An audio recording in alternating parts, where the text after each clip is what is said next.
Hain insan है।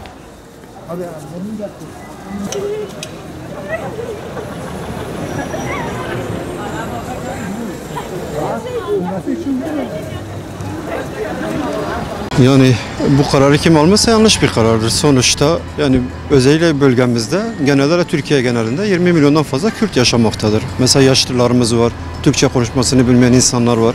En azından onlar da hastanelere, havalanlarına gittiğinde onların anlayacağı dilden onlara hizmet edilmesi lazım. Onlar mesela bu tür durumlarda mağdur olacaklar.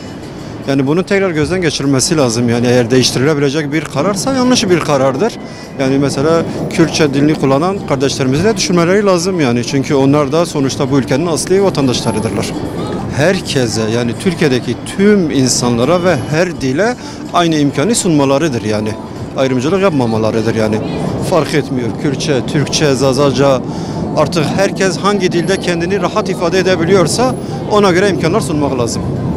Vallahi bir Kürt vatandaşı olmak üzere bu halklardan bizim de şey olmamız gerekiyor yani.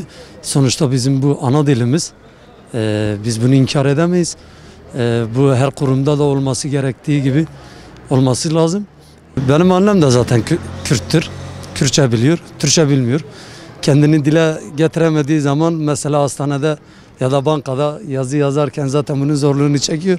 Biz kendimiz de şahit olmuşuz, kendiyle gitmişimdir. Yani ya yanındaki insandan bir tanesi ona tercümanlık yapıyor ya da doktor Kürtçe konuşuyor. Bunu biz istiyoruz yani bizim de dilimiz olsun. Herkes gibi biz de kendimizi ifade edelim istediğimiz dilde. Yani bir turist buraya geliyorsa, kendini ifade edebiliyorsa, tercüman tutabiliyorsa biz de bunun hakkından yani biz de kendimiz de isteriz yani. Bizim de olsun, niye olmasın ki? Sonuçta biz de bu ülkede yaşıyoruz. Aynı bayrak altında yaşıyoruz. Değişen bir şey yok. Ha, dilimizse Arapça var, Fransızca var, İngilizcesi var, Almanı var. Kürtü de olsun baba. Bunda bir zarar çıkmaz bence yani. Yani Kürtçenin olmaması çok büyük bir eksik ve çok büyük bir yanlış. Yani acilen yetkililerin bunu düzeltmesi lazım. Şimdi bizim burada bölgede bazı resmi kurumların operatörlerinde Kürtçe, Arapça, Türkçe, Zazaca dilleri vardır. O hem hangisine bastığımız zaman o sekreter direkt ona bağlanıyor. Mesela çok güzel bir uygulama. Ama bizim bu bölgede en çok konuşulan dillerden birisinin olması, Kürtçenin ve bu havaalanında olmaması çok eksik, çok yanlış bir şey.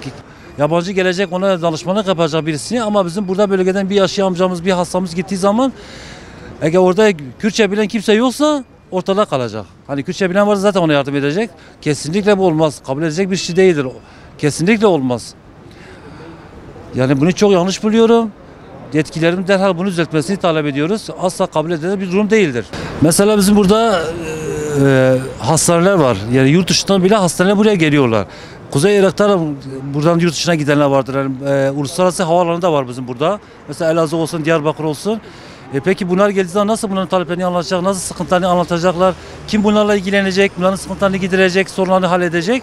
Çok ciddi bir sorundur. Hastaneden gelenler oluyor, yurt dışına gidip gelenler oluyor. Bu Kuzey Irak'tan gelenler oluyor, Suriye'den gelenler oluyor, buraya geliyorlar. Bir ayrıca turistler geliyorlar. Peki bunlarla kim ilgilenecek? Acilen çözülmesi gereken bir konudur. Ve bu düzeltilmezse yani bazılarının aklına bir nevi ne alır? Dışlanmak, ırkçılık gibi bir şey gelir. Bu da çok yanlış bir şeydir. Halkımızı küstürür. Ya şöyledir yani mesela bugün nüfusun belli oranda bir Kürt vardı yani bu bölgede. Bu bölgede olsun, batıda olsun artık bu kaynaşmış bir şeydir. Yani bugün havaalanında olmaması gerçekten de utanç vericidir. Yani niye olmasın?